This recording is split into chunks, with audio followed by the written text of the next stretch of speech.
I am 101 years old, and I have buried more friends than most people ever meet. And I am telling you, on the honor of every year God has given me, that the thing most likely to cool your walk with the Lord in the years you have left is not some great scandal. It is not a sin the neighbors would whisper about. It is a handful of small, quiet, ordinary habits that you have never once thought to repent of, because everybody in your church does them too. I am going to name 10 of them today. 7 of them you may have heard about somewhere along the line, though I promise you have not heard them. Explained the way an old preacher explains them after 63 years in a pulpit and 40 years of watching what those sins actually do to a soul. And then there are 3 more that almost nobody preaches on, 3 that get worse with age, 3 that I myself was blind to until I was 94 years old, and God, in His mercy, sat me down and showed me. The 10th one is the one that nearly cost me my last good years. And I am going to tell you about it at the end because I want you to hear the other 9 first.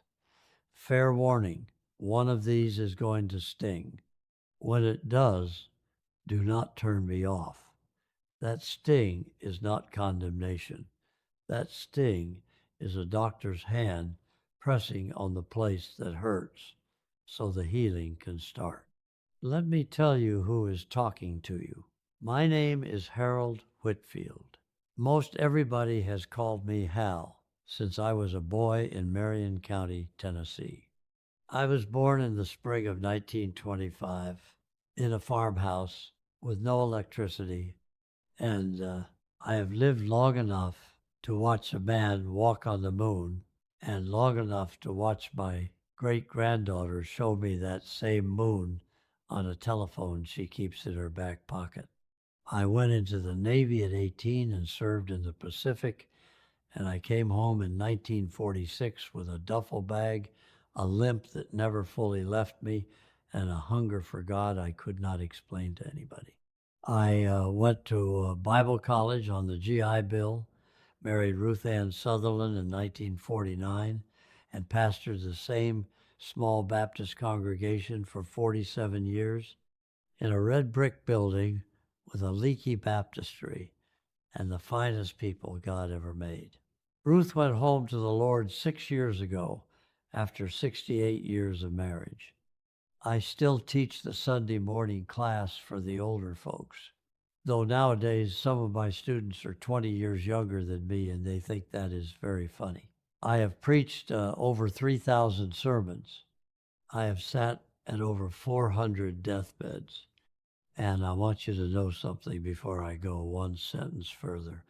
When a man has sat at 400 deathbeds, he stops caring about impressing you and starts caring about telling you the truth. That is all this is. An old man telling you the truth while he still has breath to tell it. Now, before I get into it, let me say one plain thing. People have been asking me for years to write down the practices I keep coming back to, the habits, the prayers, the little disciplines that hold a soul steady when the body starts failing and the friends start dying and the house gets too quiet. So I finally did it. I put together a guide with all of it, the daily rhythms, the scriptures, the way to pray when you cannot find words, because here is the thing about the 10 sins I am about to name. You cannot just stop a habit. A habit has to be replaced, or it grows back thicker than before. That guide is the replacing. You will find it in the link in the description or in the pinned comment. Go get it when we are done, and then come back and let us finish together. Let us start where the Bible starts, when it talks about the tongue, gossip. Now, I know the second I say that word, half of you just relaxed because you are certain you do not gossip. You share, you update, you express concern, you mention things so folks can pray more specifically. Beloved, I pastored for 47 years, and I will tell you that the most destructive gossip I ever saw in a church did not come out of the mouths of the wicked. It came out of the mouths of the devout, wrapped in a prayer request. Proverbs 16, verse 28 says, "A whisperer separates close friends, not an enemy. A whisperer, somebody close enough to whisper." Here is the mechanism, and I want you to see it because seeing it is what breaks it. Gossip does not feel like sin because it does two things your soul is genuinely hungry for. It gives you intimacy, that warm feeling of being on the inside of something with another person. And it gives you moral elevation, that quiet lift you get from being the one who is not in trouble. Intimacy plus elevation, that is a powerful drug, and it is free, and it is available at every fellowship hall in America. But it is counterfeit intimacy, and it is stolen elevation, and the bill always comes due. Now, how do you actually stop? Not by trying harder. I tried harder for 30 years and failed. What finally worked was a rule I stole from an old deacon of mine named Bill Rasmussen, and he called it the rule of 3 doors. Before a word about an absent person leaves your mouth, it has to pass through 3 doors. Door 1, is it true? And do I know it is true because I saw it, not because somebody told me? Door 2, is it necessary that this person hear it right now from me? Door 3, am I about to say it to help the person I am talking about or to be interesting to the person I am talking to? Most words die at door 3. And that is exactly what is supposed to happen. Now, here is the mistake nearly everybody makes, and I made it for years. When somebody brings gossip to you, you sit there in silence, thinking that because you are not adding to it, you are innocent. You are not innocent. Silence is fuel. Silence tells them to keep going. What you do instead is you gently, kindly close the door out loud. You say, I would rather not know this without her here. Let us just pray for her right now. And then you pray right there out loud. And I promise you, the gossip will end and it will not come back to you again. And here is the extra thing that almost nobody tells you. When you become the person who will not carry a story, you become the person everybody trusts with their real burdens. In my last 20 years of ministry, the folks who came to me with the deepest wounds were not the ones who liked my preaching. They were the ones who had watched me refuse to repeat something. Be that person. God can pour an ocean into a vessel that does not leak. Number 2 is complaining. And I want to handle this one carefully because complaining and lament are not the same thing. And the church has confused them for 100 years. The Psalms are full of lament. David tells God he is drowning, he is forgotten, his bones are wasting away. That is not sin, that is prayer. Lament is a complaint carried to God. Grumbling is a complaint carried away from God to anybody who will listen. That is the difference, and the difference is everything. Philippians 2:14 says, do all things without murmurings and disputings. And listen to what happened in the wilderness. 1 Corinthians 10 tells us that the people of Israel murmured and were destroyed, not by an enemy army, by the murmuring itself. So, what is the mechanism? Complaining is not just talk, complaining is a rehearsal. Every time you say the words out loud, you are training your brain to look for that thing again.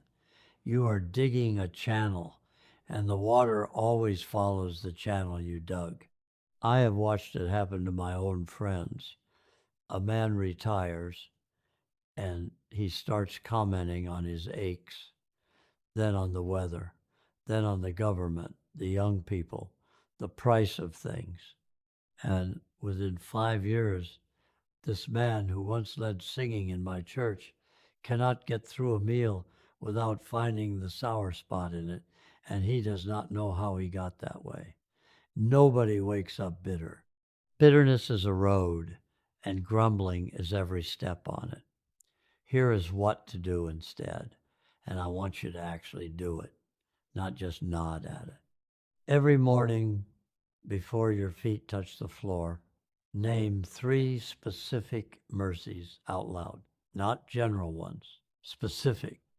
Not thank you for my family, but thank you for the way Ruth used to hum in the kitchen, and thank you that I can still hear it in my head.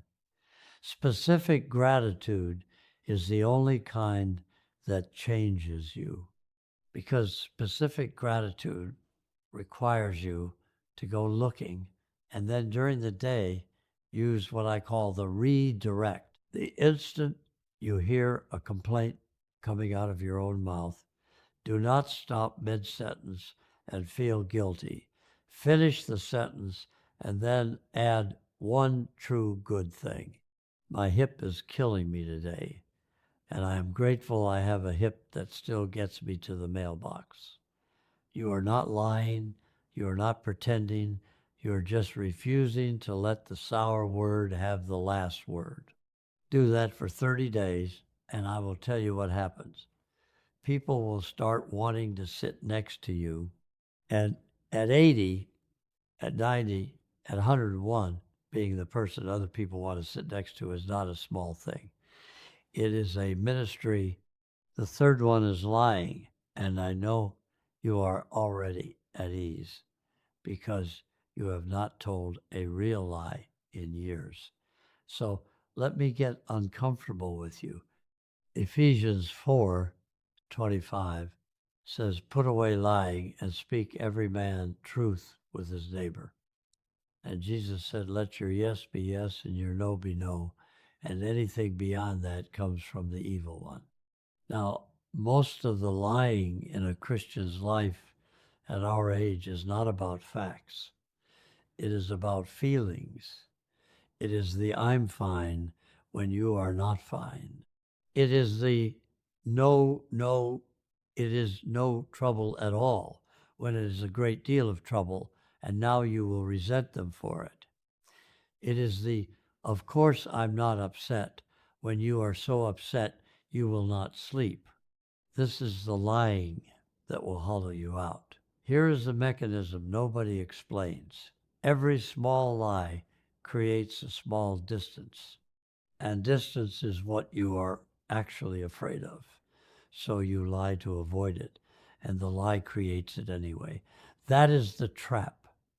You lie to stay close, and you lie yourself into being alone. I watched a man in my congregation tell his wife he was fine for 11 years, and when she died, he told me he did not know her, and she never knew him.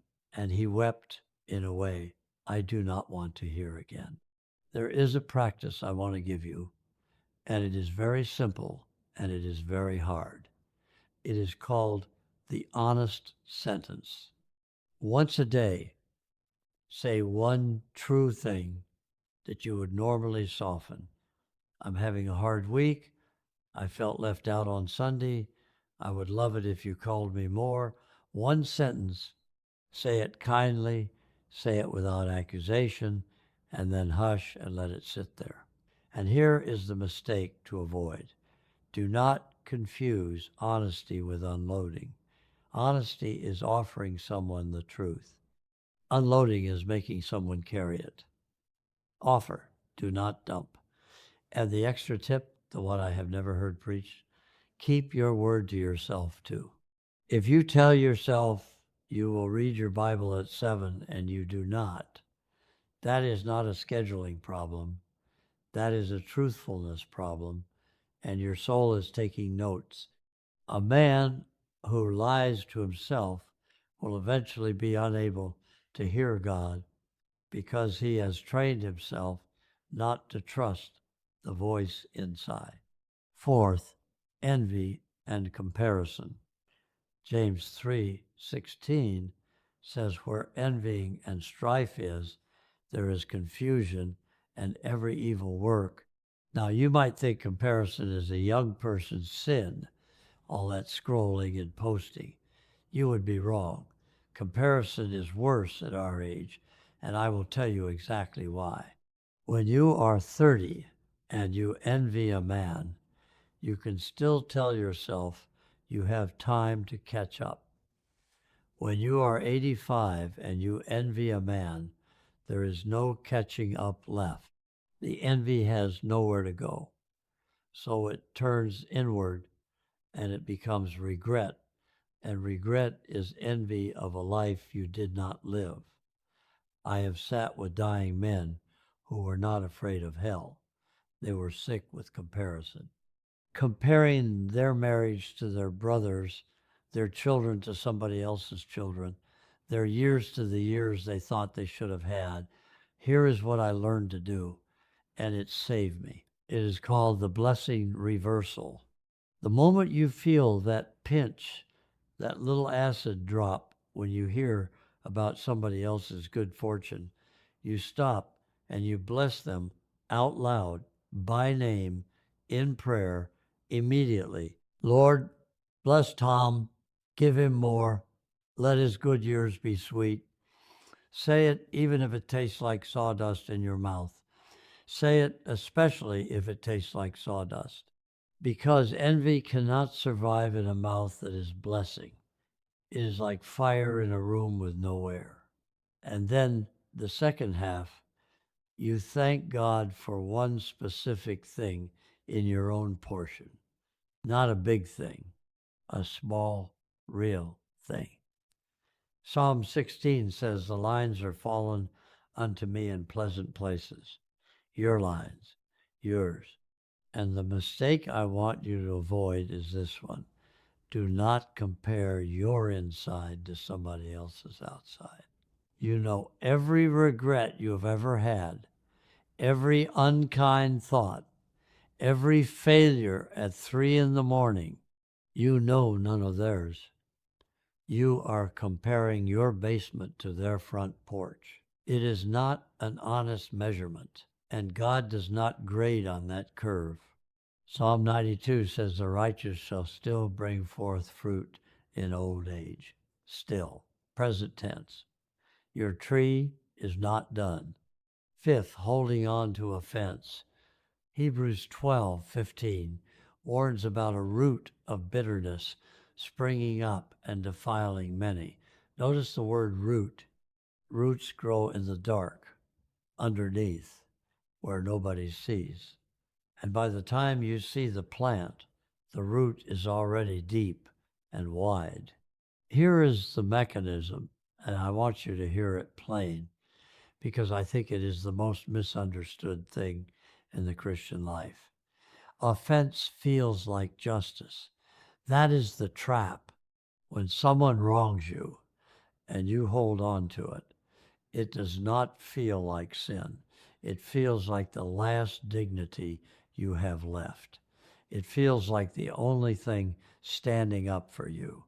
So people cling to it the way a drowning man clings to a stone, and it takes them straight to the bottom. Now, forgiveness. Everybody says forgive. Almost nobody says how. So here is how from a man who had to forgive his own father and took 11 years to do it. First, name the debt out loud. Be exact. Not he hurt me, but he humiliated me in front of my children on Thanksgiving 1978, and he never said he was sorry. Vagueness is where bitterness hides. Second, tell God you are releasing the debt and be honest that your feelings have not caught up. God is not impressed by pretending. Say, Lord, I release him and I do not feel a thing, and I am asking you to do in my heart what I cannot do. Third, expect to do this again tomorrow. This is the part they never tell you. Forgiveness is usually not an event, it is a practice. Jesus said 70 times 7. And I always thought that meant forgiving different offenses. But I have come to believe it also means forgiving the same offense until it finally lets go of you. And here is a common mistake. People wait to forgive until the other person apologizes, or until they die, or until it feels safe. And so they spend their last 20 years holding a rope tied to a person who is not even pulling on the other end. Let go of the rope. You are not letting them off the hook. You are getting off the hook yourself. Sixth, neglecting prayer. 1 Thessalonians 5:17. Pray without ceasing. Now, I have found that most believers our age do not pray less because they are rebellious. They pray less because they are embarrassed. They think prayer requires eloquence, or a full half hour, or a mind that does not wander.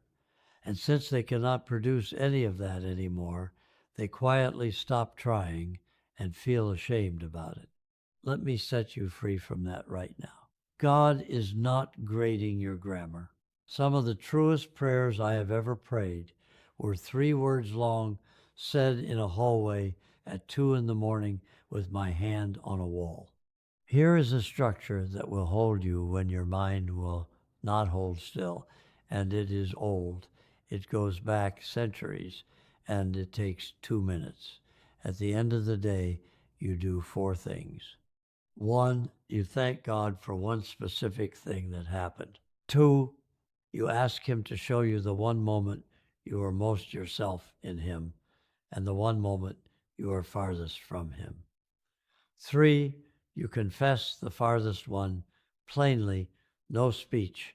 4, you ask for grace for tomorrow, and you go to sleep. That is it. That is a complete prayer life, if that is all you can do. And add what I call the anchor prayers.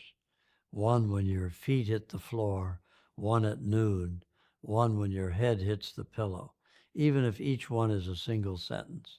3 anchors. A boat with 3 anchors does not drift, no matter what the water does. And here's the extra thing, the thing I wish somebody had told me at 50. Pray out loud when you are alone. Not because God needs volume, but because your own ears need to hear your own voice agreeing with God. Something happens in a man when he hears himself say it. The word says faith comes by hearing, and there is no reason your own voice cannot be part of what you hear. 7th, justifying sexual sin. And I am going to say something you did not expect an old preacher to say. You think this is a young man's chapter, and so you are about to stop listening. And that is precisely why the enemy loves this territory in the second half of life. 1 Corinthians 6:18 says, flee fornication. Flee, not manage, not moderate, not monitor. Flee. Now, in a life like yours and mine, sexual sin rarely arrives as a great dramatic betrayal. It comes as a screen you look at when you cannot sleep because you are lonely and the house is empty and nobody would ever know. It comes as an emotional attachment to somebody at church who listens to you better than your spouse does. And you tell yourself it is just friendship. And it is not just friendship. And you know it is not. It comes as a slow drift of the eyes and the imagination that you excuse because you are old and it does not matter anymore. It matters. Here is the mechanism. The appetite is real, but underneath the appetite is almost always something else. Loneliness, boredom, grief, the feeling of being invisible. Sin is a bad answer to a real question. So do two things. First, cut the access, not the desire, the access. Put the tablet out of the bedroom. Tell somebody your passwords. Have a rule that you do not visit that person alone. Willpower fails at midnight. A rule made at noon does not. Second, go find the real hunger and feed it properly. If it is loneliness, call somebody at 8 in the evening instead of sitting there at 11.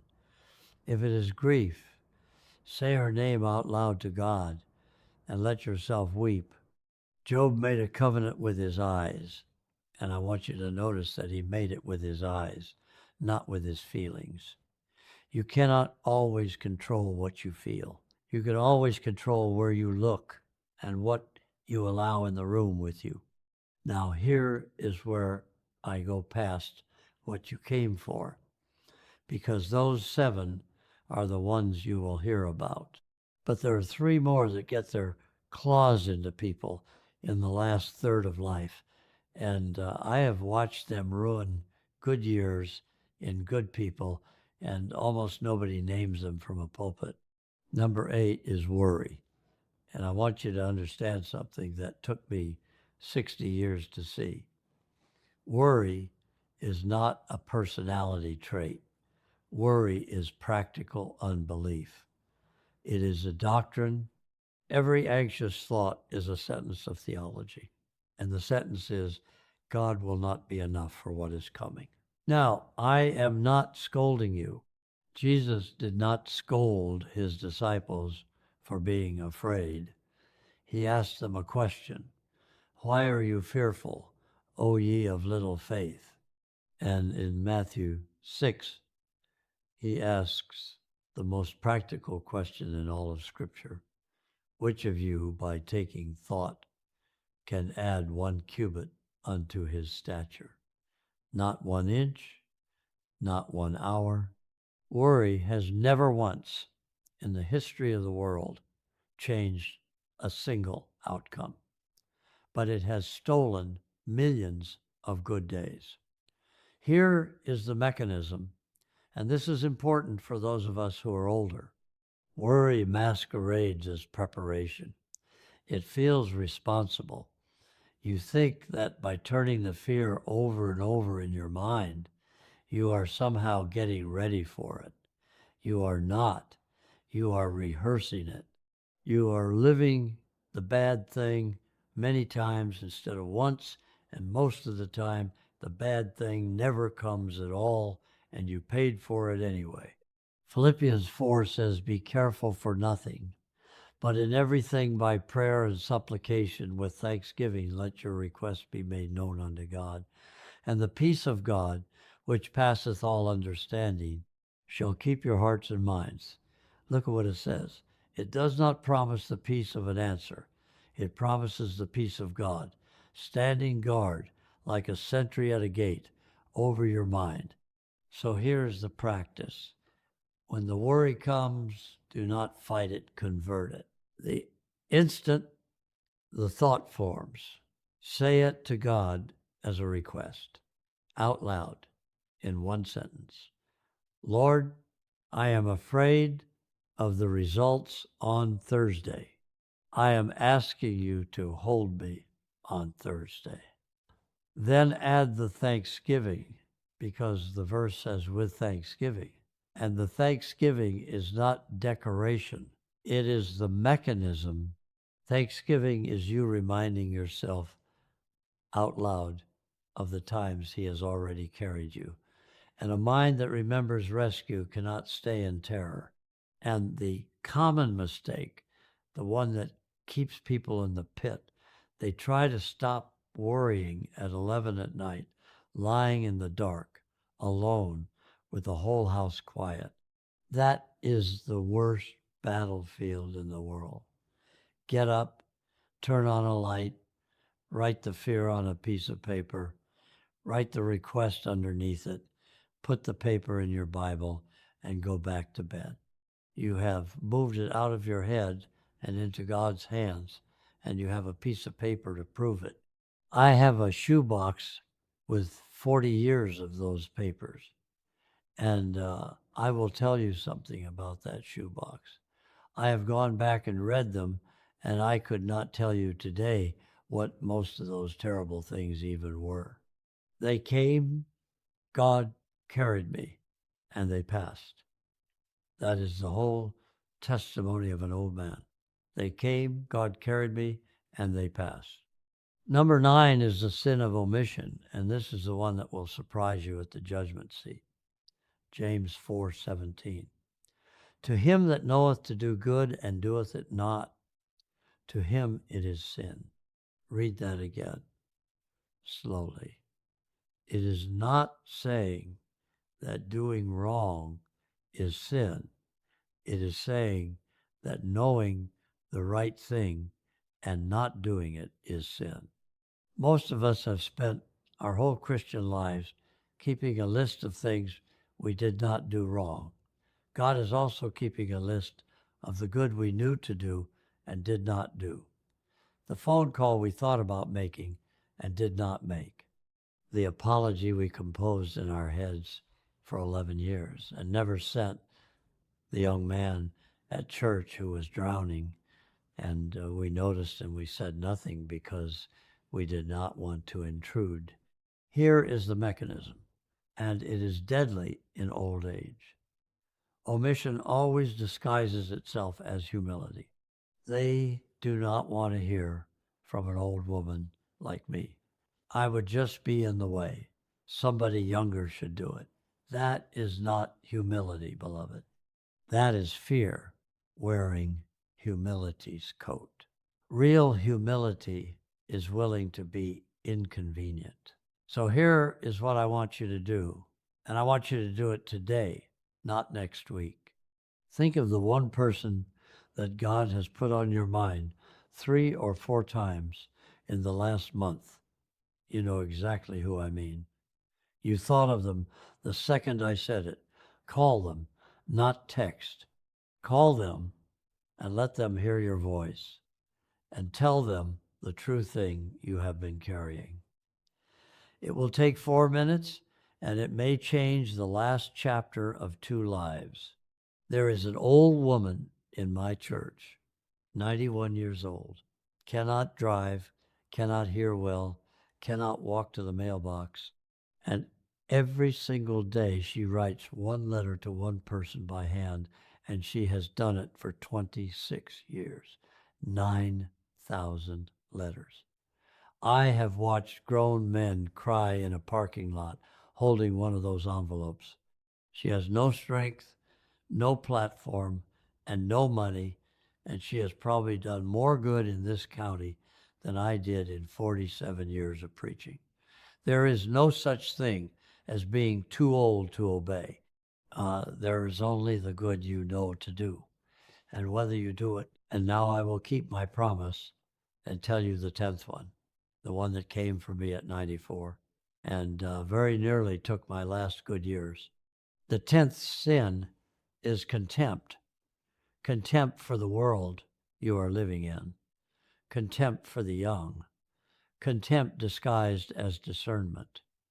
Let me tell you how it happened to me. My great-grandson, Caleb, came to see me a few years ago, a fine boy, 18 at the time. And he sat on my porch and he told me he was struggling with his faith. And do you know what came out of my mouth? I said, well, that is what happens when a generation has never had to suffer for anything. And he looked at me and something in his face closed like a door. And he was polite for another 20 minutes and then he left. And he did not come back for almost a year. I sat there on that porch and I told myself I had spoken truth. I told myself I was being prophetic. I told myself the boy needed to hear it. And that night, the Lord got hold of me. And I mean, He got hold of me. And He showed me what I had actually done. That boy had opened his chest and shown me his heart, and I had used it as an occasion to feel superior to his entire generation. It was not discernment, it was contempt. And it had been growing in me for years, in the way I talked about young people, in the way I sighed at the news, in the way I said back in my day, as though my day had not been full of drunkards and adulterers and cowards, because it surely was. I fought a war with plenty of them, and I was no better. Here is the mechanism, and I want the older folks listening to hear this because it is going to save some of your relationships. As you age, you lose power. You lose your body. You lose your income. You lose your standing. You lose the ability to fix things. And contempt is the last power available to a man who has lost the rest. It is the only way left to feel above something. So the human heart reaches for it, and it feels like wisdom, and it is poison. And Scripture calls it what it is. He that despiseth his neighbor sinneth. Titus tells the aged men to be sober, grave, temperate, sound in faith, in charity, in patience. And it tells the aged women to be teachers of good things. And you cannot teach anything to a person you are looking down on. Not one thing. Learning only travels on the rails of respect. So here is what I did, and I want you to do it if that door has closed for you too. I drove to that boy's house, 100 years old. I had my grandson drive me, and I knocked on the door, and I said, Caleb, I sinned against you. You brought me your doubt, and I gave you my contempt. Forgive me. Will you sit down and tell me again? And this time I will only listen. And that boy sat down and he talked for 2 hours. And I did not say 10 words. And at the end of it, he asked me to pray for him. He is 22 now. He teaches the middle school boys at his church. And I do not tell you that to brag on him. I tell you because I very nearly lost him with one sentence on a porch at 94 after a lifetime of preaching. The most spiritual sounding sin I ever committed was contempt, and I did not even know I was committing it, and neither do most of you. So here is your practice, and it is the hardest one on this list. Once a week, find someone under 40 and ask them a real question and listen to the whole answer without correcting a single thing, not one word of correction. Just listen and then thank them. It will nearly kill you the first time. Do it anyway, because there is a whole generation out there that has never once in their lives had an old person listen to them without flinching, and you have no idea what you are holding. You are holding the thing they are starving for, and you are calling it discernment and keeping it in your pocket. So let us gather it up. Gossip trades your trustworthiness for a moment of belonging. Grumbling digs the channel. Your last years will flow down. Small lies buy you closeness and sell you loneliness. Envy compares your basement to another man's front porch. Offense is a rope you keep holding when nobody is pulling the other end. Prayerlessness is not rebellion, it is embarrassment. And God is not grading your grammar. Sexual sin is a bad answer to a real question, and the question is usually loneliness. Worry is theology. and it is bad theology. Omission is the good you knew to do, and it hides behind a false humility. And contempt is the last power of a man who has lost everything else, and it will cost you the people you love most. None of these will get you thrown out of your church. Every one of them will quietly cost you the very thing you say you want, which is nearness to God in the years you have left. And here is the mercy in all of it. The thing I want you to carry with you when you close this: God does not show a man his sin to shame him. He has no interest in shaming you. He shows a man his sin the way a surgeon shows a man his x-ray, because there is something to be done about it. And it is not too late, and he has already paid for the operation. Psalm 139 says, "Search me, O God, and know my heart. Try me and know my thoughts, and see if there be any wicked way in me, and lead me in the way everlasting." Now, David was not afraid to pray that. Do you know why? Because he knew who was doing the searching.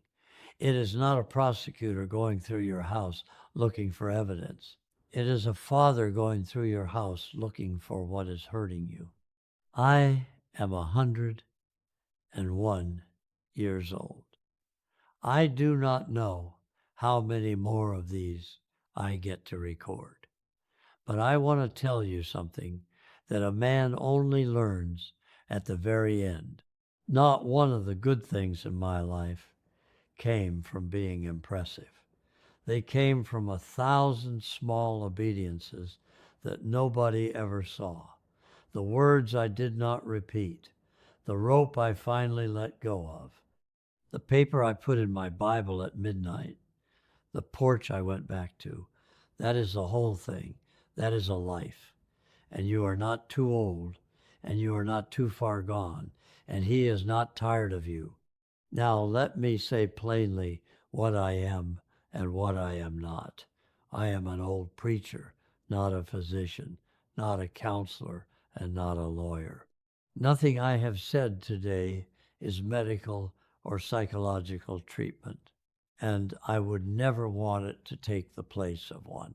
If you are carrying a depression that will not lift, or a grief that has put you flat on the floor, or a thought of harming yourself, please do not sit alone with that. Tell your doctor, tell your pastor, tell somebody today. There is no shame in it, and there is a great deal of the grace of God in a person who goes and gets help. And everything I have taught you, take it back to your own Bible and weigh it there. Do not take my word for it. Take his. If something in this stung you, that was not me. Do not carry it out of here as shame. Carry it into prayer as an invitation. Type one word in the comments for me, just one. Search me, and I will pray over every one of them, as long as the Lord gives me the eyes to read them. If this was worth your time, stay with this channel, because I have a great many years to give away and not a great many left to give them in. May the Lord bless you and keep you. May he make his face to shine upon you and be gracious unto you. May he lift up his countenance upon you and give you peace. Go on now and go make that phone call.